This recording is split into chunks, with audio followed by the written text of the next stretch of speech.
So I'm going to be giving you just a quick little mini lecture on 5 of the concepts I've been learning about in Soc, and hopefully by the end of it, you'll have a better understanding. All right, sounds great. We learned about a concept called reification, which we read about in Chapter 2 of the Sociological Examined Life, one of our readings in class. Mm-hmm. So reification is the failure to see how the social world is made up by people. It's the belief that it has a will of its own, and it's a force outside of humans. A commonly reified object is money, and so throughout our entire life, we're taught that money is a thing. It has intrinsic value. It's what you use to purchase goods and items. And when in reality, money, it was constructed by society throughout history as a means of purchasing goods, but it does not have any value outside of the value that people have placed on it. One of the issues when people reify it is that they don't ask important questions, such as why does money have value? How do people manipulate money to keep a system's powers in place, and how can money be changed to benefit people? So an example of something that's reified might be like the concept of gender and how people commonly believe it to be intrinsic and biologically set at birth rather than more of a societal construct. Yeah, exactly. The next concept I want to talk about is values. Values are our commitments and our reflection of what we believe is good and not good. In one of our other readings, 10 Questions, Chapter 6, we learned that we make judgments and decisions based around our and others' actions, and these decisions are based on our values. So an example of this would be, I value fitness. When I'm walking around and I see someone who's unfit, I make, rightfully or wrongfully, a negative judgment of that individual because of my priority on eating healthy and being fit. The other thing about values is they're not just held to the individual, but they're also found on the group level and the societal level.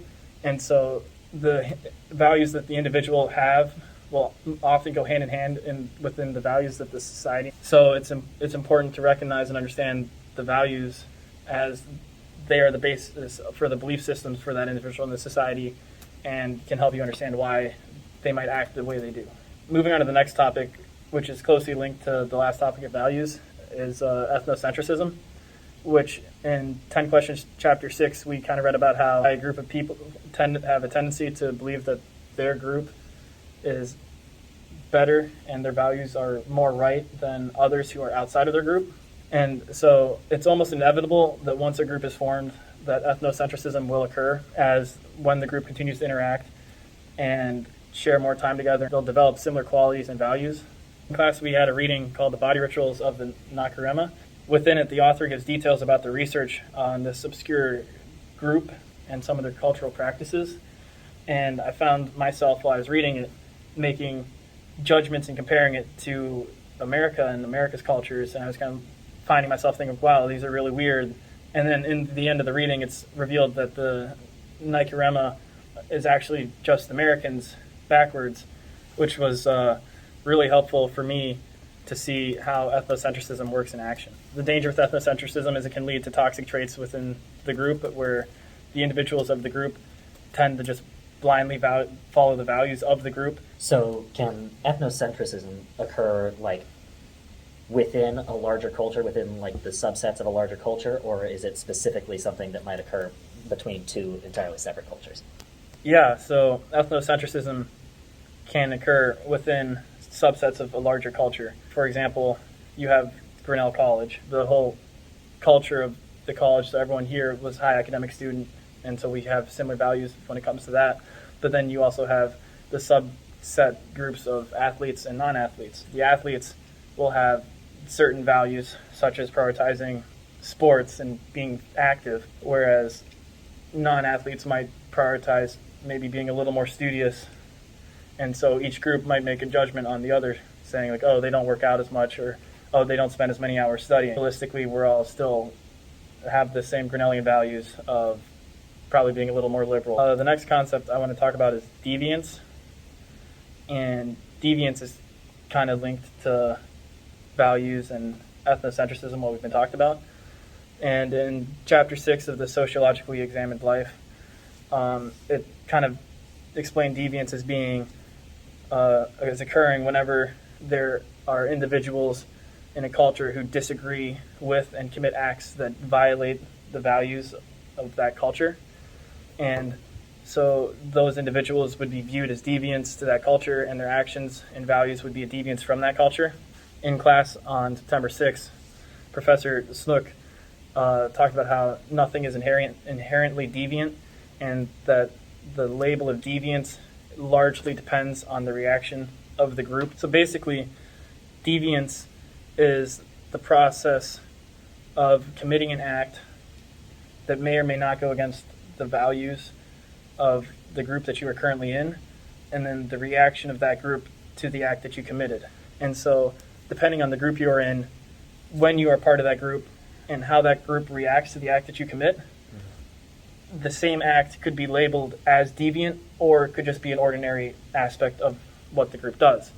So for an example, consider the act of spray painting art onto the side of a building.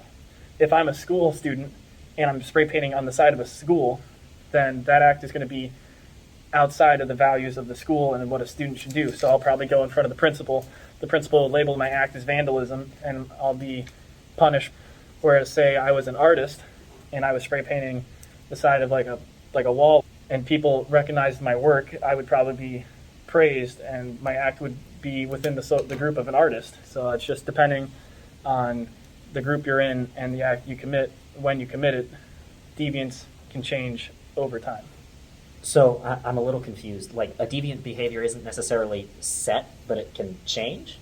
Yeah, so deviance changes over time depending on how the society views it. Take smoking marijuana. In the 80s or 90s, after like the war on drugs, marijuana was like a felony, and you would go to jail like instantly if you had it, and you'd have a huge social stigma against you. Now, as time's gone on in our society, it's becoming more and more acceptable to smoke marijuana.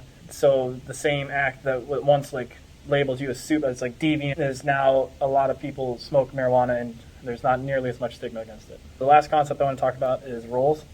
In an article called "The Cloak of Incompetence," the idea of a role was introduced to us as like an actor puts on a performance to play a certain role based on the expectation for whatever part they're playing.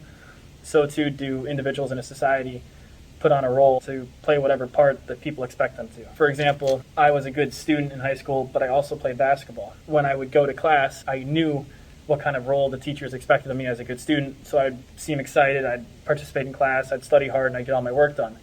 But at the same time, when I'd go to basketball practice, I knew that there was an expectation that an athlete and a basketball player can't be smart. And so I knew that my teammates wanted me to perform the role of just a dumb jock.